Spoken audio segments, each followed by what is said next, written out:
Hello, Virgo and Virgo rising. Welcome to your year ahead 2018. We've got a lot of shifts and new cycles coming in this year. And as we open in the beginning here, we already see that Jupiter is now transiting through Scorpio, which is your third house of communications, siblings, relatives, travel, education, self expression, elevated thought, espousing and taking in knowledge and wisdom and regenerating that. Jupiter through Scorpio is courageous and it's determined. It came in October 11th of 2017 and will be transiting through November 11th through 2018.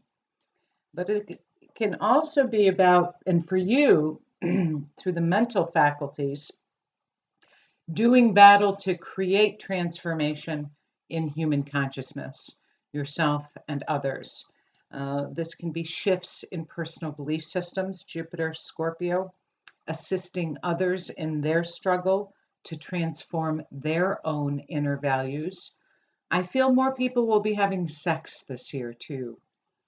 The lower vibration of Jupiter Scorpio is rigidity and fanaticism and my way or the highway. My way is the only right way. And we will certainly see that in evidence out there.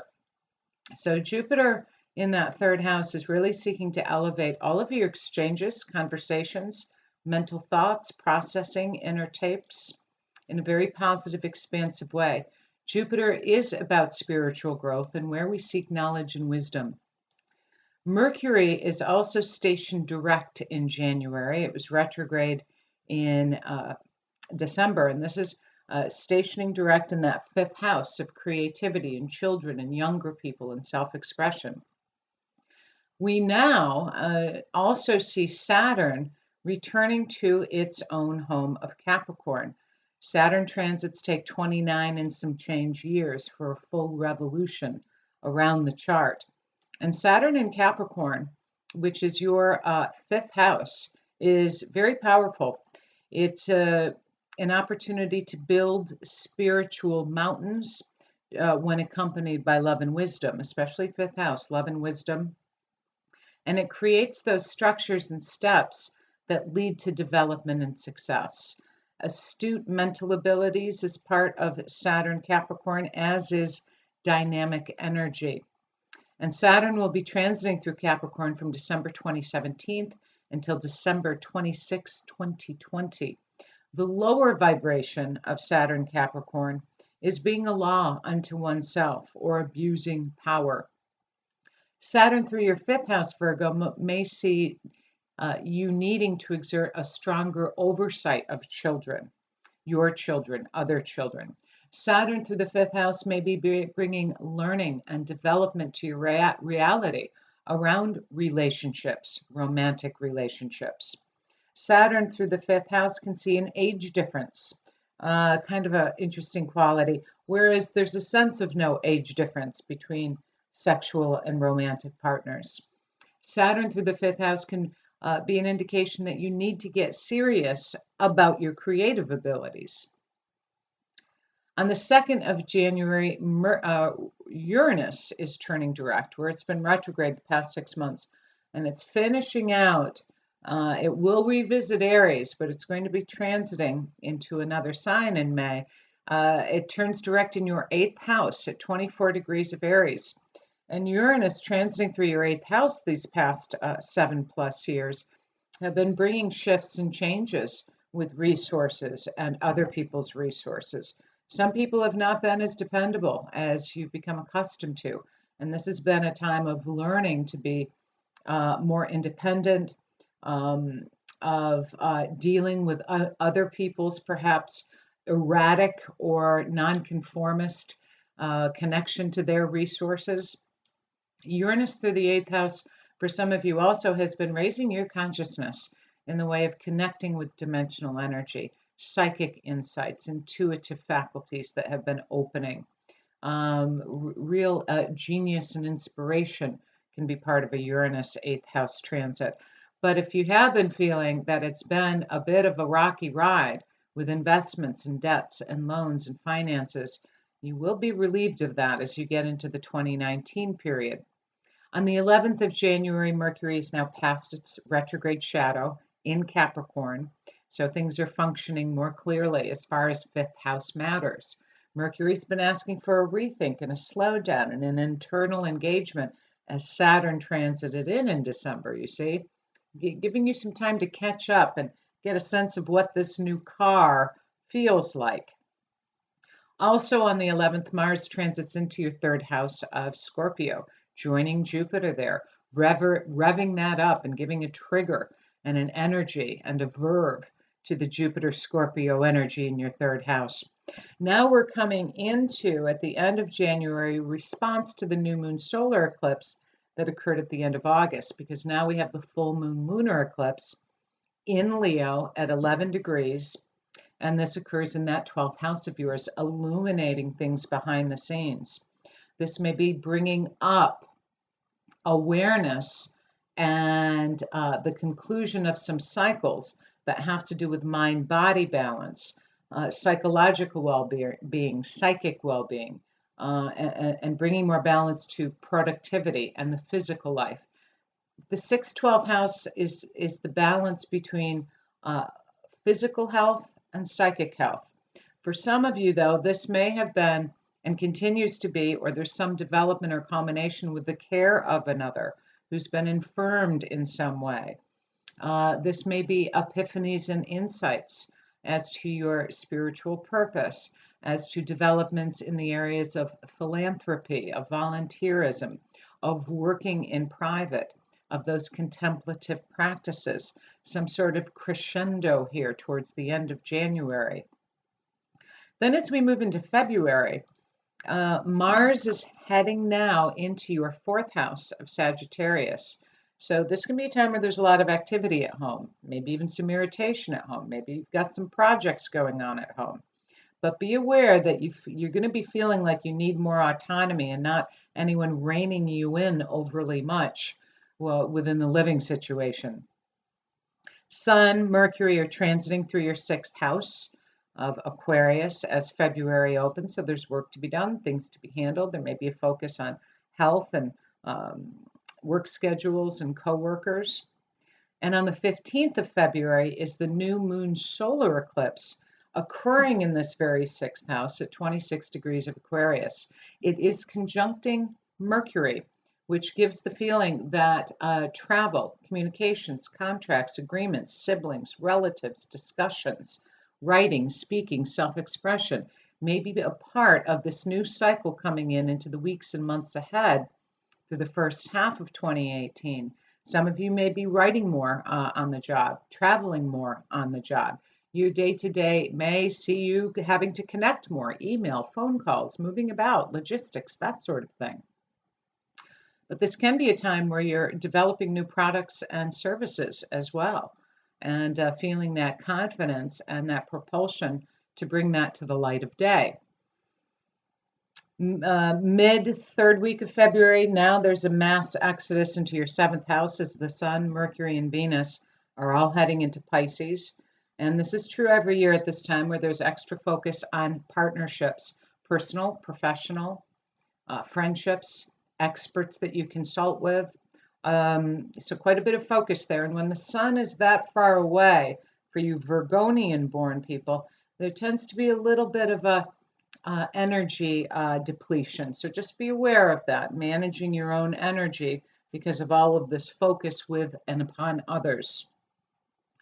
Then as we head into March 9th, Jupiter turns retrograde in that third house of Scorpio, March 9th through July 10th. So there may be some developments with a sibling, relative, writing, speaking, educational or travel matter.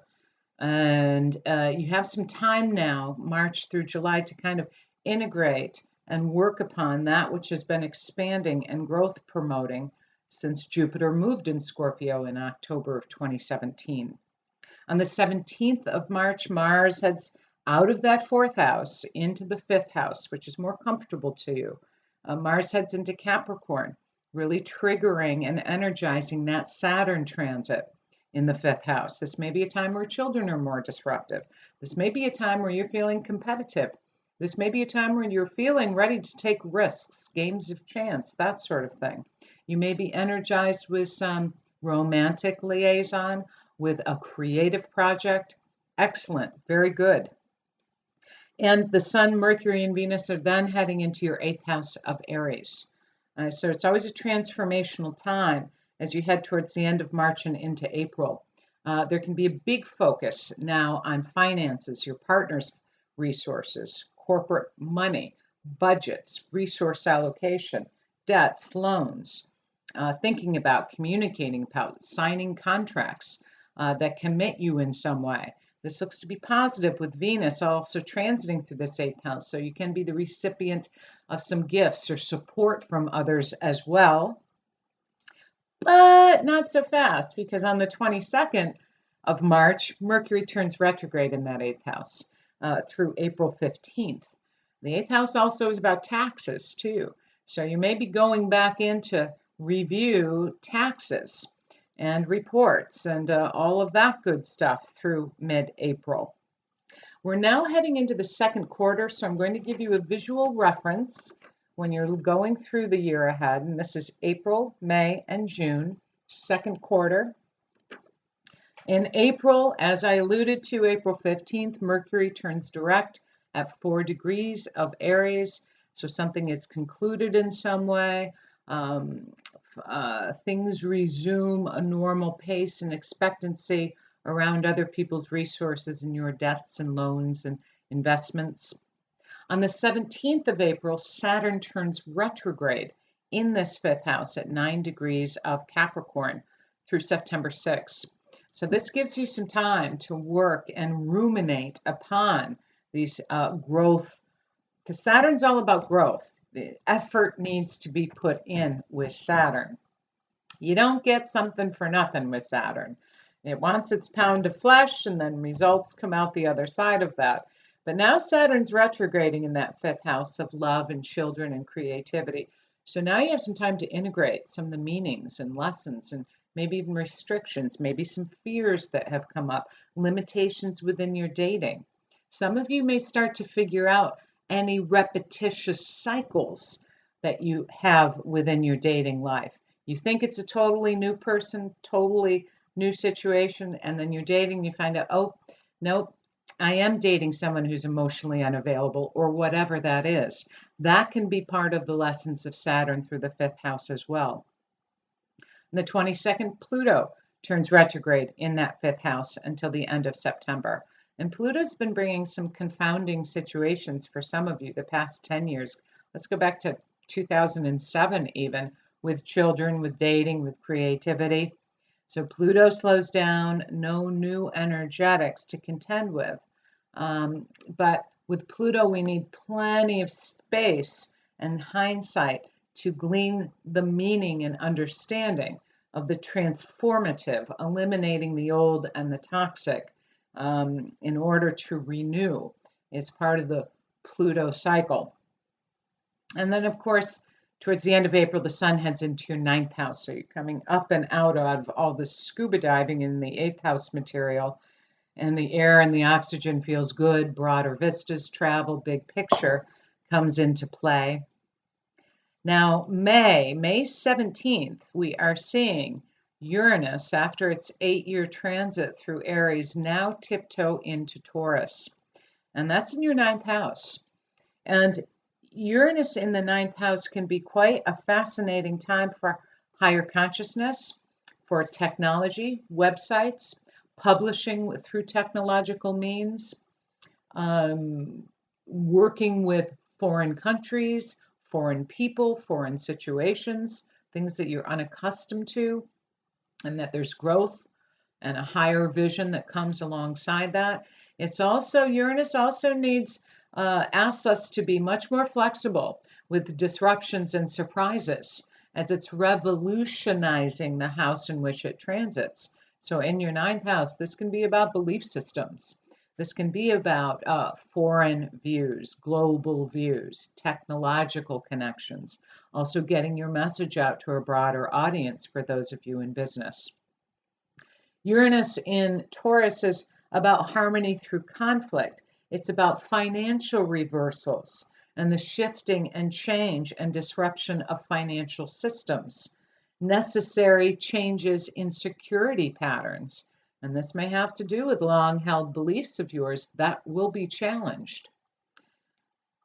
Technology combined with financial systems is certainly a Uranus Taurus transit. Makes me think of Bitcoin. Disruption in planetary cycles, but genius insights into talents, abilities, progressive ideals. So we get a hint of the messages that Uranus is to bring as it transits through the Taurus energy.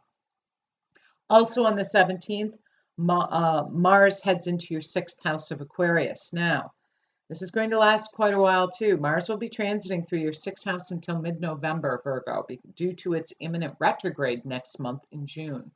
So Mars is really slowing down the day-to-day output, the habits. There may be a focus on health. There may be a health abbreviation that slows you down to give you time to think about your life. I often find in my work with clients that happens. Spirit will often say, we're going to be bringing in, operation and this and that to slow them down, to clear out some energy in the physical system. So this may also be a situation that's in a state of gestation with pets and the health care of others, co-workers, those people that you hire, employees, that sort of thing. Mars retrograde is always about a review and a gestation about how we go about getting what we want, too. We can do it in an insensitive manner. We can do it in a considerate manner. We can do it in an unconscious manner. Mars through the Aquarius is also really connecting the collective with the collective. Activism, equality, humanitarian ideals. Remember, we're still working into this age of Aquarius, right? Still working with the age of Pisces, the remnants and the aftershocks of that. On the 20th of May, Venus heads into your 11th house of Cancer, nice for connections, and the Sun heads into your 10th house of Gemini. So as is true every year at this time, much of your conscious focus is on the outer world, where you're heading, your career, your reputation. In June, this is where Mars starts slowing down in your sixth house, and it does turn retrograde June 26 at 9 degrees. Again, like Saturn turned retrograde at 9 degrees. Mars turns retrograde at 9 degrees of Aquarius on the 26th of June. It'll be retrograde until the end of August, August 28th to be exact. Now we head into the third quarter of 2018, which is July, August, and September. And July is a very active month. We head into a change agent month in July. The Sun's transiting through that 11th house. What's your goal, your future, your dreams, your desires? And we've got a new eclipse pattern creeping in the summer months of 2018. But first things first, on the 10th of July, Jupiter turns direct in that third house at 13 degrees of Scorpio. It'll be holding that degree point all month. So if you have personal planets or angles at 13 degrees of the fixed signs and in Scorpio itself, a lot of you have Neptune located in Scorpio. It could be holding a conjunction to Neptune, which can be very spiritual and aesthetic and rather sublime even. So Jupiter turns direct in that third house of communications and thought and self-expression. And the 12th is the new pattern coming in with eclipses. So there's a new moon solar eclipse now in your 11th house of Cancer at 19 degrees. There's going to be a shift this year where it has been focusing on your psychological health, your physical health, your spiritual development. What's coming in now this year is a focus on friends and socializing and contemporaries and like-minded others, and dreams come true, manifesting goals and wishes and dreams. So on the 12th of July, the new moon occurs in your 11th house of Cancer at 19 degrees. It opposes Pluto. So there's some level of transformation here with your creativity, bringing it up and out perhaps to the collective. There may be shifts and challenges with children, younger people, romantic situations, but it's trining Neptune in that seventh house of others and working with others and collaborators. So very nice. So this is a new cycle, July into the weeks and months ahead of 2018. But as so often happens, Mercury turns retrograde during eclipses.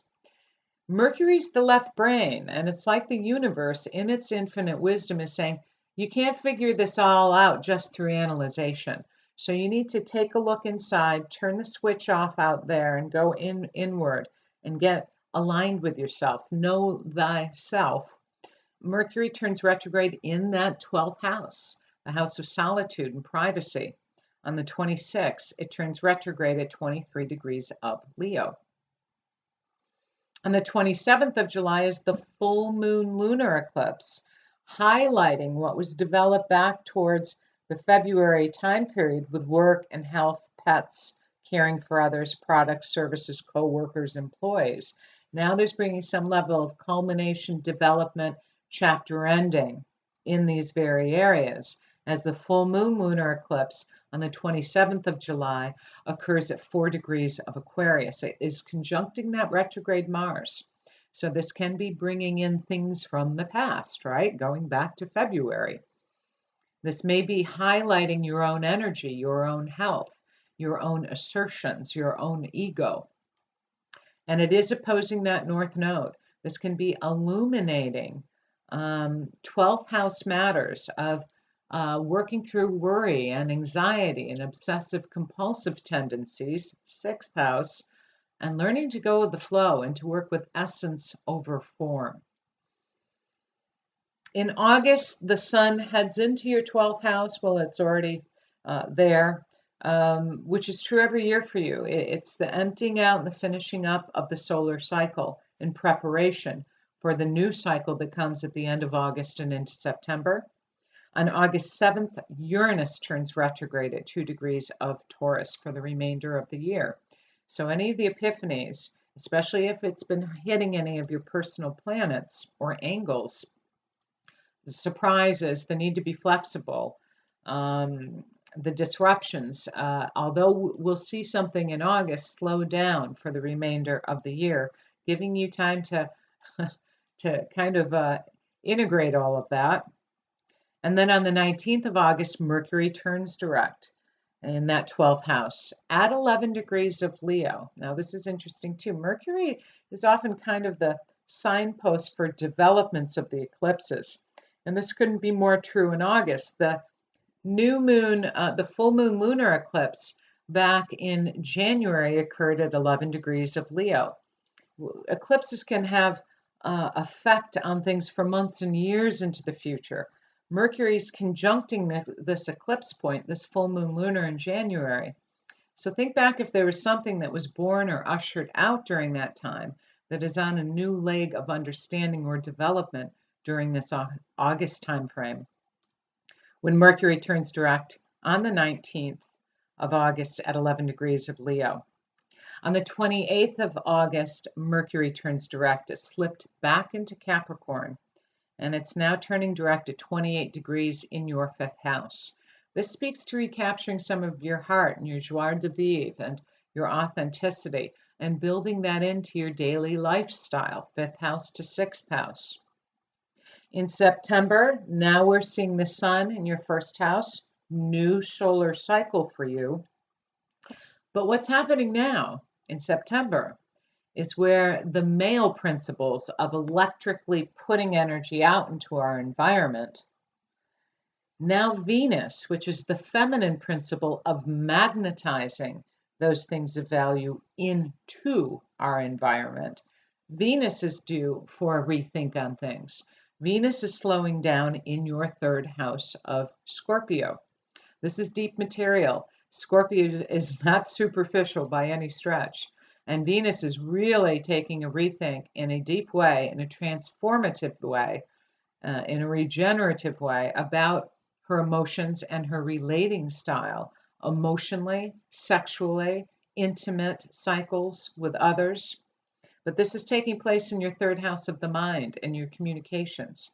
This may be a female sibling or relationship that is under, or sibling or relative that is under a period of some change or disconnection in some way.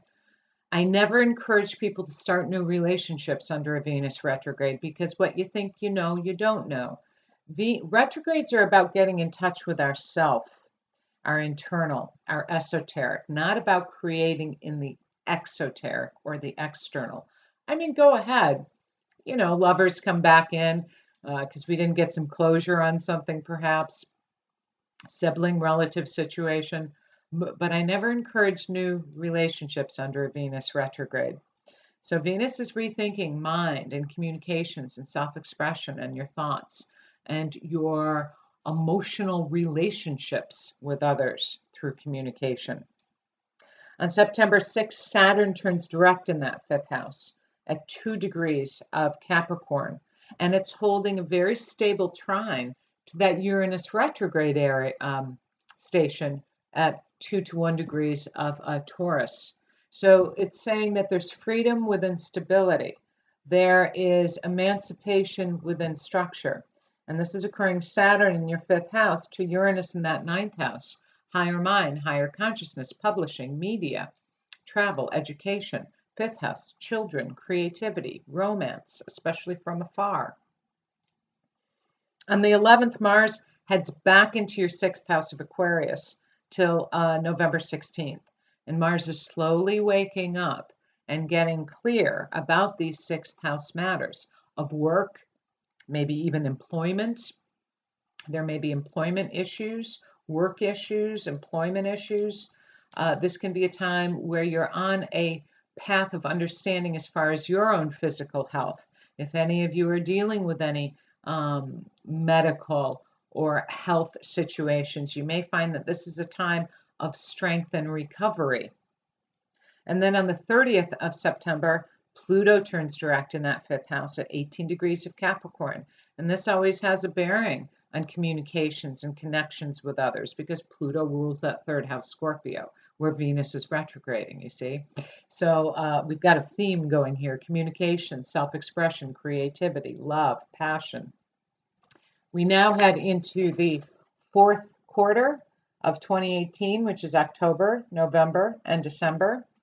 And in October, the sun transits through your second house, as it does every year, where there's a focus on your values and your money and your earnings and your stuff and your self-esteem. And on the 5th of October, Venus turns retrograde in that third house of Scorpio at 10 degrees. Venus retrograde Scorpio, 10 degrees, third house, until mid-November. So this is a time of rethinking. This can be a time of reconnecting to get clear on communications, re-editing, going back to reinvigorate, reconnect with relatives, siblings, community, environment. And it's a deepening of your own mind, your own emotional intelligence, and seeing how you want to communicate with others and how you think and feel on various matters. Also on the 5th of October, Mercury heads into that third house of Scorpio. So there's that, and the sun is heads into, third house of Scorpio. So even while there are communications going on, there's a review period underway. November, the sun transits your third house, so this is lighting up the Venus transit. Now, here's where we see a shift. November 6th, where the nodes, the north node, which is about dharma, growth, evolution, soul purpose. When we do what we're supposed to do, life often gets easier. And I work with this a lot with clients. What am I here to do, right? And Jupiter in the natal chart, the north node in the natal chart, the ascendant in the natal chart are big clues as to what you've come here to do on this planet. But November 6th, the transiting north node is leaving now that 12th house of contemplation, of spirituality, of psychic healing, of learning about your intuition. And now it heads in to your 11th house of Cancer for the next year and a half ahead. So this is a time for contemporaries, for wish fulfillment, for goals, for future, for connecting with people. Perhaps even more money. 11th house, more money from profession. It's a time where you need friends, though, and compadres. And on the same day, November 6th, Uranus heads back into Aries for a rethink about identity and psychic activity and your deepest fears and your deepest desires. That's 8th house territory, kind of lighting that up again. On the 8th of November, we're seeing Jupiter on the move again. Jupiter's returning to her home sign of Sagittarius. He functions very well there. And in your fourth house, for the next 12 months, Jupiter will be transiting your fourth house from November 8th until December 3rd, 2019. Jupiter is where we seek knowledge and growth. In your fourth house, it's about you, who you are when nobody's looking. It's not about the ascendant, which is how you present yourself. It's not about your 10th house, which how other people think of you. The fourth house is what you spend your time doing. What do you do when you have the time to do it? What is your, your modus operandi? Jupiter in Sag in your fourth house kind of shows a lot of Virgos as the perpetual student of wanting growth in where they live, how they live, the housing itself, growth and development with family members and the residents. Jupiter through the fourth can be a time of healing relationships within the family of origin. Jupiter through Sagittarius in your fourth house can be a time where you're expanding the activities in your home through having people in, visitors, having study groups, Jupiter Sag in your home, that kind of thing.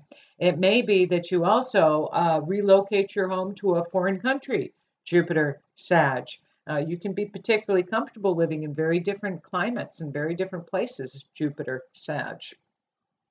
So this is coming in November 8th through December 3rd, 2019. On the 15th, and Jupiter through Sag is about the fusion of the lower and the higher mind, too.